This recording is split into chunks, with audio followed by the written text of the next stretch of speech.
Hello there. So, how are you all doing today, folks? In this video today, we're going to be figuring out which vehicles from the Galactic Republic during the Clone Wars that I think are the most badass. Remember though that this list is purely based upon my favorites with no actual facts and 100% bias. If you want more conclusive videos, I suggest watching my Versus series of videos instead. Before we start though, why don't you click the like button and the subscribe button as well as hitting the bell icon to become part of the Zirkobi Legion. Now, with all that out of the way, let's begin. So, as my number 5, I've chosen the always reliable and even to a point cute little ATRT, the All-Terrain Recon Transport. Now, why of all vehicles was this one chosen? It's an awesome little skywalker, able to travel with 70 to 90 kilometers per hour and is very agile.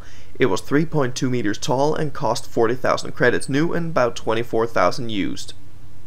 For 40,000 credits you could also get 20 B1 battle droids, each battle droid priced at 2,000 credits per unit, being able to jump pretty high ridges as well as being able to take the hit with its supposedly hydraulic suspension and shock absorption in its legs.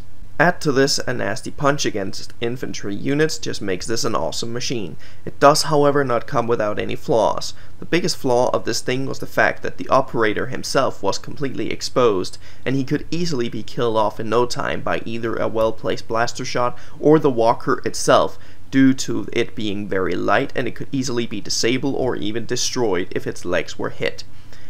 This thing had next to no armor to speak of, and so it had to use its mobility to its advantage. For these reasons and a lot more, the ATRT is my number 5. Next on my list is the number 4, the ATAP, All-Terrain Attack Pod. It could be used as a form of short and long-range artillery piece, as well as being fairly strong tank destroyer. Usually walking on its two huge legs, it was fairly mobile with a top speed of 60 kilometers per hour. It was 11 meters tall, and while it wasn't for sale for anyone but the Galactic Republic, there was never an exact purchase price established. It was likely, though, around 150,000 credits according to Wikipedia. With that, the ATAP also had something that was fairly unique to it, a third leg, something that was usually hanging under the belly. However, when it walked over some very unstable terrain and used its mass driver cannon mounted on top, same gun as on the ATTE by the way, the third leg was required in order for the walker to be able to remain standing, unless of course you wanted your walker to topple over. I don't think that's something you'd want. However, it was a bit too specialized and therefore not being used very widely during the Clone Wars, a real shame if you ask me. Those are some of the reasons why that this thing is on my number 4 spot on the list. At number 3 we have the All-Terrain Tactical Enforcer, ATTE. Now, placing this on the second or third place on the list was a really tough one because in all honesty it's all the way through an awesome machine. What really takes the cake for me with this one, however, is the fact that it was equipped with magnetic feet and could be deployed in space. Plus, it was pressurized, meaning that clones could still remain safe and breathe oxygen inside of it when it carried passengers, of which its total load was 20. Or, instead of the 20 passengers, it could be configured into carrying 2 ATRTs to scout ahead. It was 22.02 meters long and 9.57 meters tall. It had 6 ball-mounted anti-personnel cannons that could spin in all directions, and then of course a mass driver cannon on top. As mentioned earlier, it was the same one carried by the ATAP in the 4th spot on the list, and it was just as fast at 60 kilometers per hour. On top of that, its 6 legs enabled it to climb vertical slopes, as well as it being able to still walk on only 4 legs should it be necessary. It was however not perfect, and it could easily be taken out by fairly light lasers if its cockpit was hit, or right under the cockpit if a missile struck, it would destroy the whole machine. The gunner and the top-mounted cannon was also exposed, and then of course being fairly close to the ground, it could be destroyed by mines. All those reasons are why I think this one deserves the number 3 spot on my list. Second on the list we have the LAAT, Low Altitude Assault Transport. Now, while this thing could actually fly in the pressure of space, it was mostly used for close air support roles, such as the ones we saw during the first Battle of Geonosis. It was armed with rockets and ball-mounted beam lasers that were devastating towards enemy units. This thing had 2 known configurations, the LAATI version, which stood for Low Altitude Assault Infantry, meaning the one that we saw that picked up the Jedi from the Geonosian arena. Then we have the other version, which is the LAAT/C, Low Altitude Assault Transport Carrier.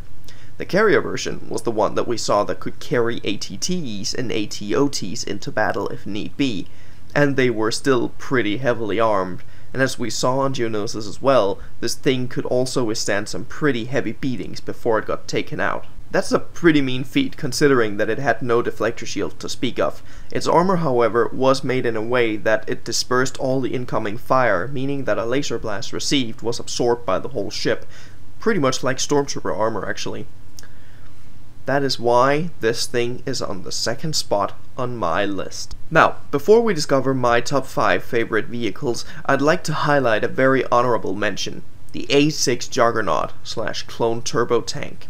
The reason why is that even though it's an awesome vehicle, it was in my view too cumbersome and just too big and unreliable.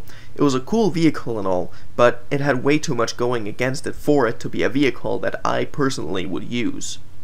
If it was only up to me, some of those things are also part of why I like and don't like some vehicles. I don't just look at them for their physical looks, even though the Clone Turbo Tank looks great, but also at how functional the vehicles actually are. And one more thing, I'm not so much into the whole huge tank on ground concept. This tank is way too huge for my taste. This shouldn't exclude the tank from the list, however, hence why I put it as a most honorable mention. And finally, for number 1, for this I have chosen the TX-130 Saber class tank. For me, this tank is pure love. It is my favorite Republic ground vehicle of all time in Star Wars. The TX-130 Saber tank was one of, if not the fastest military vehicle in the galaxy.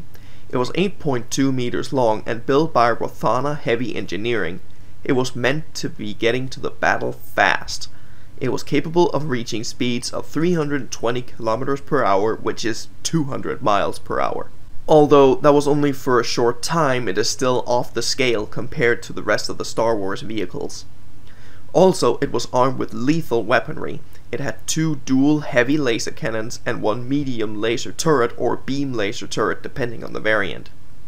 Also, it had dual thermal detonator launchers and between 16 to 30 missiles. Also, it had dual thermal detonator launchers and between 16 to 20 missiles. But some variants instead carried 100 rockets. The only drawback that it had was its light armor, but for that it had shields to compensate and its incredible speed and maneuvering as well. This thing was fast, maneuverable, and deadly towards any enemy it went up against. For me, this vehicle is the perfect balance between armor, firepower, and mobility. The perfect combination of which to this day still baffles scientists on how to create in the real world. Remember that the shields didn't protect against physical or solid objects, and only took care of plasma-based weapons fired at it, but still, it had its insane mobility to evade rockets and missiles if need be, using a speed burst to the side or something similar. And then it could go anywhere because it didn't have to walk on solid ground. It could just hover over land and ground, or water, disregarding the terrain completely.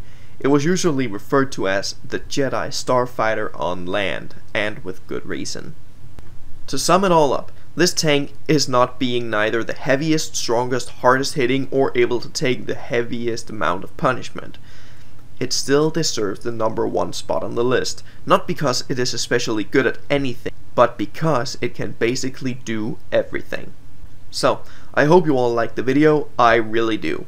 Now, if you did indeed like it, why not hit the subscribe button and like button, as well as hitting the bell icon to become part of the Zirka Legion to never miss a new episode. In either case, if you want fact-based videos, I suggest watching my Versus video series, because the top 5 videos are where I just let my biased side loose, talking about what I like and what I don't like, but still disregarding the facts completely, while mentioning them though. Now, I hope you all enjoyed this, and I'll sign off. Thank you all so much for watching, and may the Force be with you. Always.